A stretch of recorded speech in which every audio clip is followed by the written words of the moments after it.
தந்தையே மருமக்க மகளா? மாமா.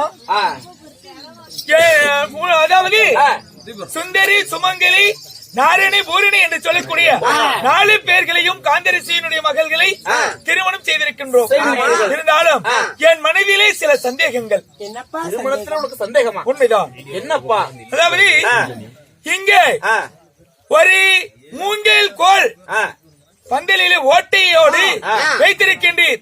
அந்த ஓட்டை எதற்கு? இந்த கண்ணாடி எதற்கு? அரசியலை எதற்கு? ஓ, அரசியலை. இந்த கண்ணாடி, இந்த மூங்கில் வழியாக ஒரு துளையானது தெரிகிறது பந்தலில. ஆமா. இதெல்லாம் எதற்காகன்னு கேட்கிறேன். ஆமா. அப்பா, அந்த துளை எதற்கு தெரியுமா? திருமணம் செய்த உடனே ஒரு மாப்பிள்ளையும் பொண்ணையும் அம்மி மிதித்து அருந்ததி பார்க்க வேண்டும் என்று சொல்வார்கள். அருந்ததி என்பவள் கற்புக்கரசி. அப்படியா? ஆமா.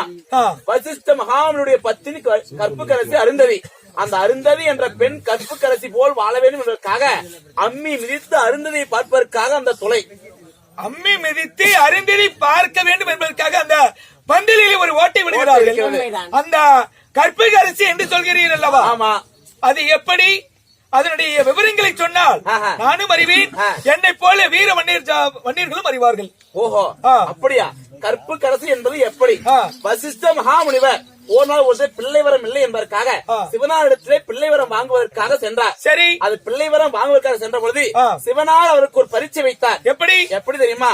வசிஷ்டரே, இந்த உலகத்துல அவுசாரி யார், பத்திரி யார் என்று அறிந்து கொண்டு வந்தா உனக்கு பிள்ளை வரம் தருகிறேன் என்று சொல்ல 1000 பேரிடம் போன அவுசாரி வந்தால் என்று தெரிந்து வா என்று சொன்னார். உனக்கு ஆண் புத்திர பாக்கியம் தருகிறேன் அப்படி என்று சொல்ல அந்த வசிஷ்டராகப்பட்டவர் ஊரெல்லாம் சுற்றி பார்த்தார்.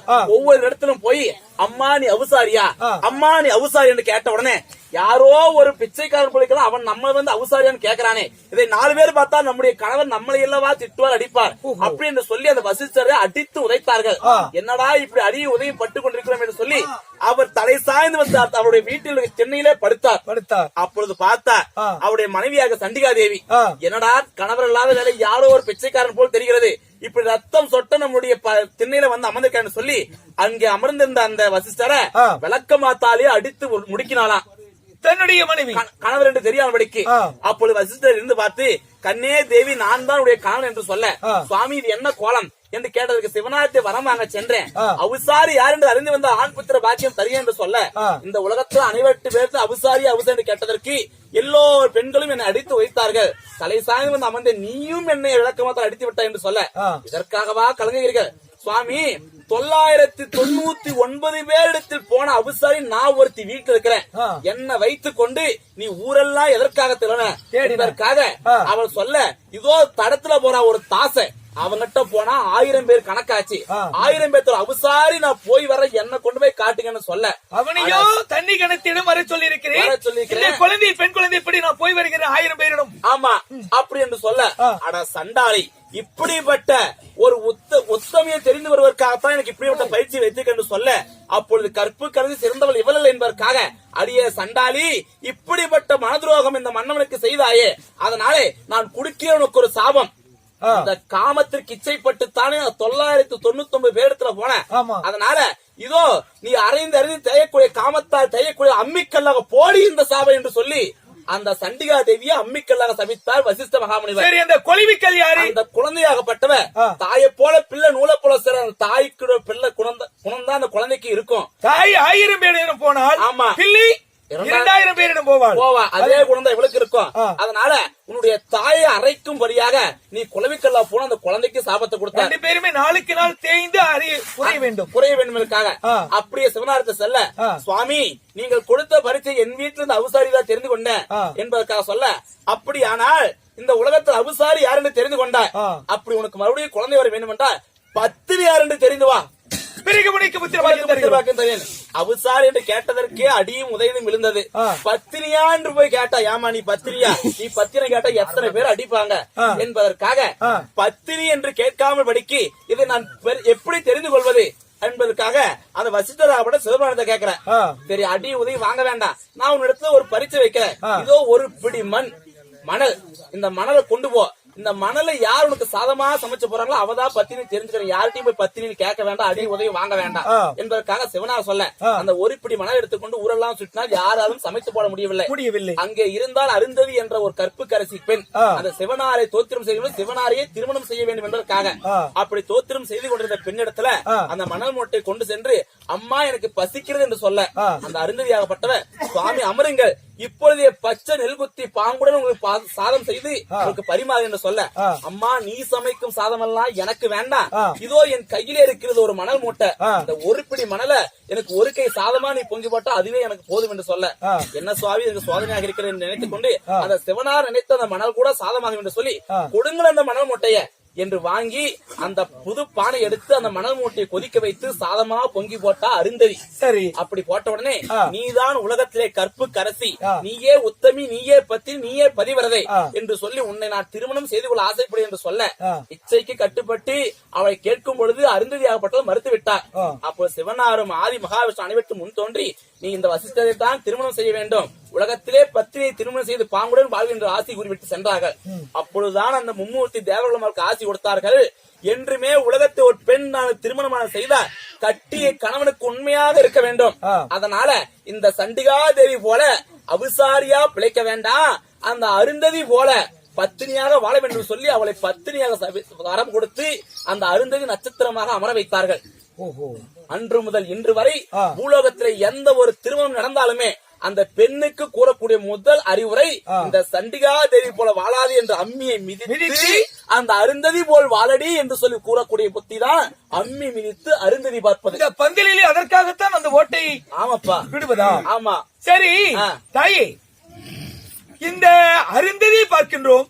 அருந்ததி இணைத்தவருக்கு சக்கிலி என்று ஒரு பெயர் இருக்கிறது. உண்மைதான். அந்த பெயர் எப்படி வந்தது? மகனே, இது போல் யாருமே எந்த பெண்மணியும் செய்யவில்லை. அதனால் பத்தினி பதிவிரதா என்று ஆனா நீதான் செய்து கொடுத்தாய். ஆனா எனக்கு சர்க்கரை பெண் அப்படின்னு கை கொடுத்தாய். எனக்கேற்ற உத்தமி, பத்தினி, சித்தமி என்று சொல்லக்கூடிய 3 குணங்களுக்கு அதிபதி இருக்கின்றவள் நீதான். அதனால் உலகத்தில் நீதான் சர்க்கரை பெண். சர்க்கரை பெண் என்று, சர்க்கரை பெண் என்றால் இனிப்பானவள், இனியவள் என்று அவருடைய கரம் பிடித்தார் வசிஷ்ட மகாமுனிவர். அதனால் கரம் பிடித்ததுமே சர்க்கரை பெண் என்று அழைக்க அழைக்க இப்பொழுது சக்கிலி பெண் என்று வந்தது. அப்படியா? ஆமா. சரி, இந்த அரசலை வைத்திருக்கிறது அது எதற்கு?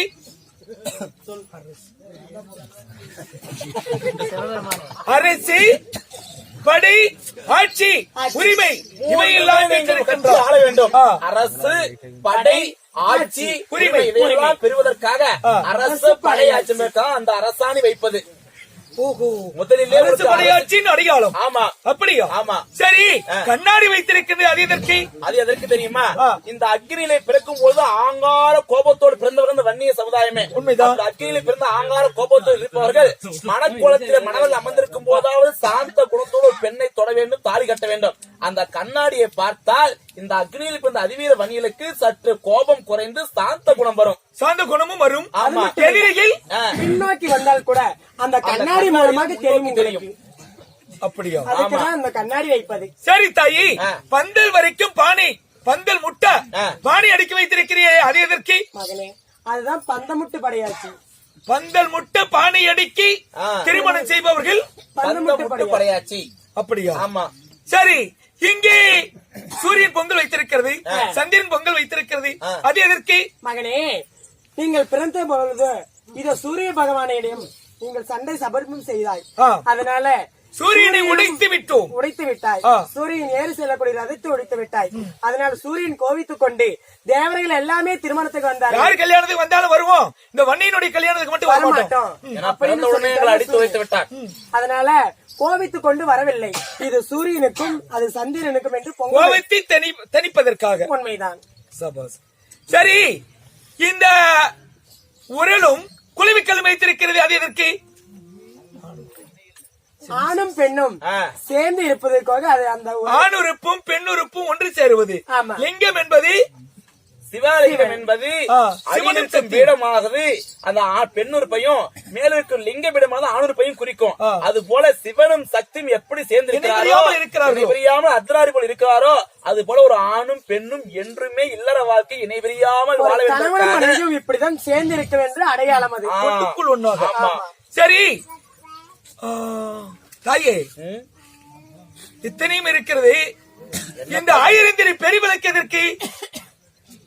மகனே, இந்த 1000 பெருவிளக்கு அணையாத விளக்கா இருக்க வேண்டும். அது போல அந்த அணையாத விளக்கா இருக்கக்கூடிய குடும்பம் விருத்தியாக வேண்டும். அதற்காக தான் இந்த 1000 பெருவிளக்கு. சரி, பந்தலிலே வாழை மரம் கட்டி இருக்கிறது, அது இருக்கு. வன்னிய சமுதாயம் வாழையடி வாழையாக வெட்ட வெட்ட வெட்ட வெட்ட தலையும் வாழை மரம். அது போல வாழையடி வாழையாக வன்னிய சமுதாயம் வாழ்ந்து வளர்ந்து கொண்டே வரவே என்பதற்காகத்தான் வாழை மரம் மரம் கட்டுவது. அப்படியா? ஆமா. உண்மைதான். சரி தாயே, அதுவும் சரியாகத்தான் இருக்கிறது. அம்மா, சந்தேகம் இன்னுமா திருமணம் நிறைய இருக்கிறது. என்னப்பா சரி, சந்தேகம்? திருமணம் செய்கிற போது கெட்டி மேளம் என்று சொல்லுகிறார்கள். மேளம் கொட்டாம தாலி கட்டக்கூடாதா? ஏன் அமைதியா தாலி கட்டலாமே, நல்ல விஷயத்த. அது ஏன் அடிக்கிறாங்க, எதற்காக? இந்த கெட்டி மேளம் என்பது எதற்காக தெரியுமா? இந்த திருமணத்திற்கு நல்லவரும் வருவார், தீயவரும் வருவார். அந்த நல்லவர் வந்து நல்ல விதமா பேசினா பரவாயில்ல.